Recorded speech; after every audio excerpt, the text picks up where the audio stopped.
नमस्कार मित्रांनो, आताच्या क्षणाची सर्वात मोठी बातमी समोर येत आहे। चला तर जाणून घेऊया काय आहे आजचा स्पेशल रिपोर्ट। सविस्तर बातमी जाणून घेण्यापूर्वी आपण चॅनलवरती नवीन असाल तर चॅनलला सबस्क्राइब करा आणि बेल आयकॉन प्रेस करायला विसरू नका। राष्ट्रवादी काँग्रेस शरदचंद्र पवार पक्षाचे अध्यक्ष खासदार संजय शरद पवार यांची गाडी मराठा आंदोलकांनी रोखली। यावेळी मराठा आंदोलकांनी एक मराठा लाख मराठा अशी घोषणाबाजी केली। शरद पवारांच्या बार्शी दौऱ्यात ही घटना घडली। या घटनावेळी आंदोलकांनी टेंभुर्णी कुर्डवाडी रस्त्यावर आंदोलकांनी गाडी अडवली होती। पण या आंदोलनाचे वैशिष्ट्य असे की मराठा आंदोलकांनी धाराशिवमध्ये राज ठाकरे उतरलेल्या एका हॉटेलमध्ये वादग्रस्त आंदोलन केले आणि राज ठाकरे यांच्या रूममध्ये जाऊन त्यांच्याशी हुज्जत घातली।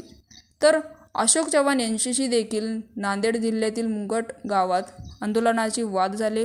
पण शरद पवारांनी आपला पाठिंबा आहे एवढंच ऐकून त्यांनी त्यांची गाडी सोडली आणि शरद पवार बार्शी दौऱ्यात असताना टेंभुर्णी कुर्डवाडी रस्त्यावर शरद पवार यांची गाडी कुर्डवाडी जवळ अडून मराठा आरक्षणाबाबत भूमिका स्पष्ट करावी अशी मागणी केली। तर सकाळी 11 वाजता बार्शीत शरद पवार यांच्या उपस्थितीत मेळावा तसेच नव्याने निवडणूक आलेल्या खासदारांचा सत्कार झाला।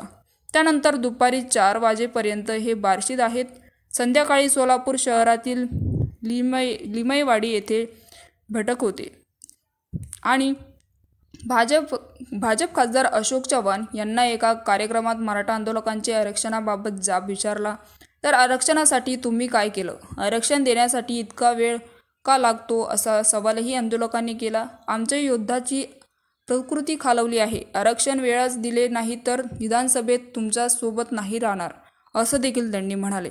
तर मित्रांनो, याविषयी आपलं काय मत आहे आम्हाला कमेंट बॉक्सच्या माध्यमातून नक्कीच कळवा आणि चॅनलला अजूनही सबस्क्राइब केलं नसेल तर चॅनलला सबस्क्राइब करा, बेल आयकॉन प्रेस करा, जेणेकरून असेच नवनवीन व्हिडिओ आणि राजकीय घडामोडी सर्वप्रथम तुम्हाला या चॅनलवरती बघायला मिळतील।